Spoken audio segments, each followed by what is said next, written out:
नमस्कार दोस्तों। जो आदमी शांत पद चाहता है, जो कल्याण करने में कुशल है, उसे चाहिए कि वह योग्य और परम सरल बने। उसकी बातें सुंदर, मीठी और नम्रता से भरी हों। उसे संतोषी होना चाहिए। उसका पोषण सहज होना चाहिए। कामों में उसे ज़्यादा फंसा नहीं होना चाहिए। उसका जीवन सदा सादा हो। उसकी इंद्रियां शांत हों। वह चतुर हो। वह किसी कुल में उसकी आसक्ति नहीं होनी चाहिए। ऐसे ही कई गुण महात्मा बुद्ध ने दिए।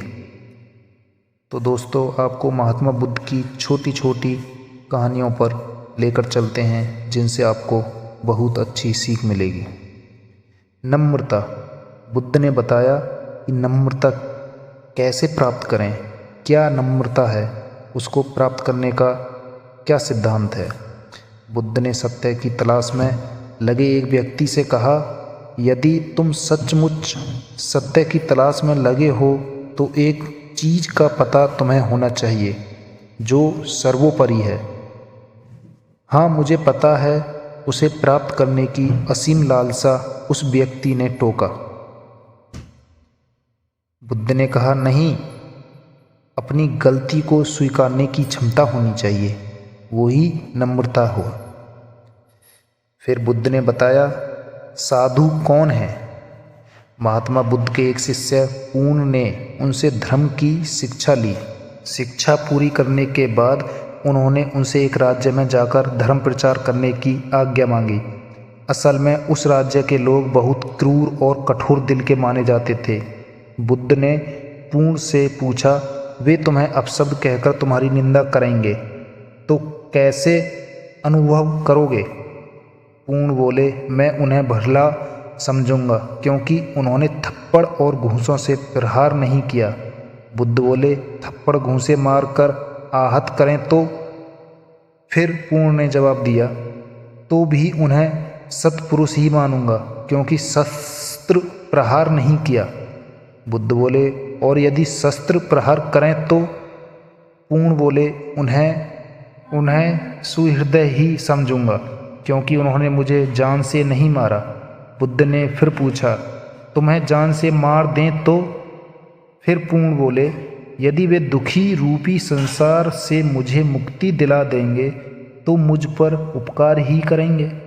भगवान बुद्ध अपने शिष्य के जवाब से प्रसन्न हुए और कहा, जो मनुष्य किसी भी परिस्थिति में दूसरों का दोष नहीं देखता, वह सच्चा साधु पुरुष होता है। अगले पड़ाव में महात्मा बुद्ध ने बताया है कि तोल मोल कर कैसे बोला जाए। उसी से संबंधित एक कहानी, छोटी सी कहानी है, जो कि आपको सुननी चाहिए। भारद्वाज नाम के एक पवित्र ब्राह्मण ने एक बार बुद्ध को खूब भला बुरा कहा। जब वह ब्राह्मण थक कर चुप हो गया तो बुद्ध ने प्रश्न किया, तुम्हारे घर कभी अतिथि आते हैं। ब्राह्मण ने बोला, अवश्य पधारते हैं। बुद्ध ने फिर पूछा, तुम तो सामान अतिथि के दौरान देते हो, उसे वे अस्वीकार कर दें तो उनका क्या होगा।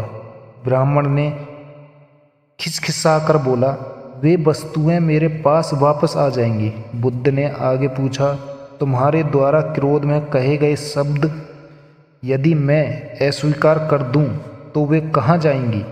लज्जित ब्राह्मण बुद्ध के आगे नतमस्तक हो गया और क्षमा याचना करने लगा। बुद्ध कहते हैं कि यदि आप सामने वाले व्यक्ति से कुछ कहने जा रहे हैं तो तोल मोल कर ही बोलें।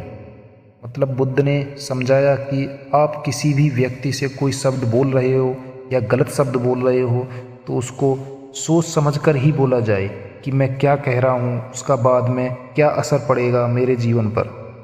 उसी से जुड़ी एक और कहानी मैं आपको सुनाना चाहता हूँ। एक बार गौतमी नाम की स्त्री अपने इकलौते पुत्र की मृत्यु से बहुत दुखी हो गई। वह बुद्ध के पास जाकर अपने बच्चों को जीवित करने के लिए उनसे प्रार्थना करने लगी। बुद्ध ने उसे उपाय बताते हुए कहा कि वह किसी ऐसे घर से सरसों के दाने लाए जिसके घर में कभी कोई मृत्यु न हुई हो। मृत बालक को छाती से चिपकाए गौतमी घर घर घूमती फिरी, लेकिन सभी जगह उसे एक ही उत्तर मिला, ऐसा कोई घर नहीं है जहाँ आज तक किसी की मृत्यु नहीं हुई हो। जब उसे यह बोध हुआ, जब उसे यह समझ आई कि मृत्यु जीवन का अंतिम सत्य है, जो जन्म लेता है उसकी मृत्यु भी निश्चित है, उसने सबकी अंतिम क्रिया कर दी और तुरंत बुद्ध के दर्शन पाने के लिए निकल पड़ी।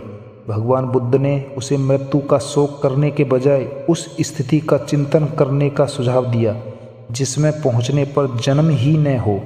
जन्म के अभाव में मृत्यु की संभावना स्वयं समाप्त हो जाएगी।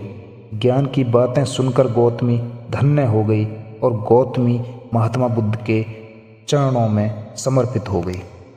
फिर महात्मा बुद्ध ने अगले पड़ाव में बताया है कि अपनी रक्षा, स्वयं की रक्षा कैसे करें। जो हमारे आसपास ऐसे बंदे घूमते हैं जो कि हमको नुकसान पहुंचाना चाहते हैं, या कोई भी जानवर हमें नुकसान देना चाहता है, तो उससे अपनी रक्षा कैसे की जाए। बहुत पुरानी बात है, किसी जंगल में भगवान बुद्ध को एक जहरीला सांप मिला। उसका आसपास के गांव में बड़ा आतंक था। बुद्ध ने उसे मनुष्यों को काटने डसने से मना किया और अहिंसा का मार्ग दिखाया। सांप बुद्ध का अनुयायी हो गया। कुछ महीनों बाद जब बुद्ध उसी जंगल के पास के एक गांव से गुजर रहे थे, तो उन्होंने देखा कि लोग एक सांप को ईंट पत्थरों से मार रहे हैं।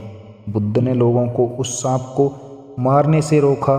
तब उस लहूलुहान घायल सांप ने बताया कि वह वही भक्त सांप है जो उन्हें जंगल में मिला था। सांप ने बताया कि उसने बुद्ध के आदेश का पालन करते हुए लोगों को काटना डसना छोड़ दिया था, फिर भी लोगों ने मार मार कर उसकी यह हालत कर दी है। भगवान बुद्ध ने सांप से कहा, मैंने काटने डसने के लिए मना किया था मित्र, फुफकारने के लिए नहीं। तुम्हारी फुफकार से ही लोग भाग जाते। ऐसा करने के लिए मैं इसलिए कह रहा हूँ क्योंकि जो कमज़ोर है वह ठीक रास्ते पर नहीं चल सकता। आपको बड़ा कदम उठाने के बजाय ऐसा कोई सोच समझकर कदम उठाना पड़ेगा कि आपके थोड़े कहने से ही जो आपके दुश्मन हैं, जो आपको नुकसान पहुंचाना चाहते हैं, वो आपसे डरकर दूर हो जाएं और आपसे रास्ता, अपना दूसरा रास्ता बदल लें। इसके बाद महात्मा बुद्ध की एक और छोटी सी कहानी पर लेकर चलता हूँ। महात्मा बुद्ध किसी उपवन में विश्राम कर रहे थे। तभी बच्चों का एक झुंड आया और पेड़ पर पत्थर मारकर आम गिराने लगा। एक पत्थर बुद्ध के सिर पर लगा और उससे खून बहने लगा। बुद्ध की आंखों में आंसू आ गए। बच्चों ने देखा तो भयभीत हो गए।